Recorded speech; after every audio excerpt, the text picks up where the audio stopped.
ময়মনসিংহের নান্দাইল উপজেলার আচারগাঁও ইউনিয়নের শেখের ডাঙ্গা গ্রামে মঙ্গলবার ভোররাতে জমিজমা সংক্রান্ত বিরোধের জের ধরে গভীর রাতে হামলা ও ভাঙচুরের অভিযোগ উঠেছে। এ বিষয়ে ভুক্তভোগী মোহাম্মদ আলী ও ঝর্ণা বেগম জানান, আমরা প্রতিদিনের মতো রাতের খাবার খেয়ে ঘুমিয়ে পড়ি। হঠাৎ শব্দ শুনে উঠে জানালা খুলে দেখি কারা আমাদের ঘরের বেড়ায় ভাঙচুর করছে। ভয়ে আমরা বাহির হইনি। আমাদের ধারণা প্রতিপক্ষ নিজামউদ্দিন গংরা এ হামলা করেছে। অপরদিকে অভিযুক্ত নিজামউদ্দিন জানান, আমি ঢাকায় বিদ্যুতের ডেস্কো আগারগাঁও জোনে কর্মরত আছি। ঝর্ণা বেগম যে আমার নামে অভিযোগ করেছে তা সম্পূর্ণ মিথ্যা। আমি এই দিন ঢাকায় কর্মস্থলে ছিলাম। মোহাম্মদ আলী ও ঝর্ণা বেগমের সাথে আমার ভাই স্বপন মিয়ার জমি সংক্রান্ত একটি বিরোধ রয়েছে, কিন্তু কিছুদিন আগে আমার ভাই স্বপনকে তারা মেরে হাত ভেঙে দেয়।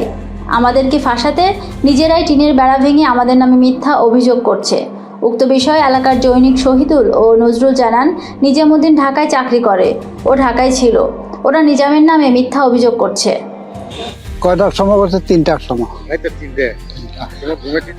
লেফটেন্ট গিয়ে পরে ফুটছি, এমনি খুব শুরু হচ্ছে ঘরের বেড়ার মধ্যে। 3টায় যে মোটর আছে না, এই এক মোটর এই এক মোটর 3টার বেড়া ভাঙছে। হ্যাঁ, যে কুবাই বেড়া ভাঙছে। ঘরে সেই মুখ দিয়ে বেড়া কুবাইছে। আমার চাচা শ্বশুর একজন আহত হয়েছে, কিশোরগঞ্জ হাসপাতালে আছে সদরে। রাত্রে 3টা বাজে হামলা করছিল। আমরা ঘুমায় রয়েছি সবাই বাড়িতে।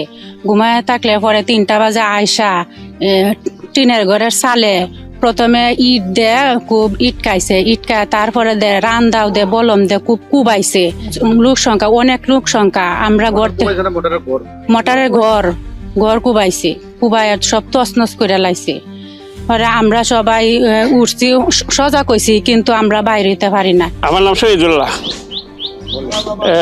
নিজাম ঢাকা চাকরি করে, মিথ্যা অভিযোগ দিয়ে আমার সাথে মামলা দিছে। ভাই ঢাকা ছিল, মিথ্যা অভিযোগ দিচ্ছে টানাত। আমি ঢাকা বিদ্যুতে চাকরি করে, তখন হ্যাঁ মিথ্যা অভিযোগের মামলা দিছি। আমার নাম মোহাম্মদ নিজামউদ্দিন। আমি ঢাকাতে বিদ্যুতের ডেস্কোতে চাকরি করি, মিরপুর আগারগাঁও জুনে।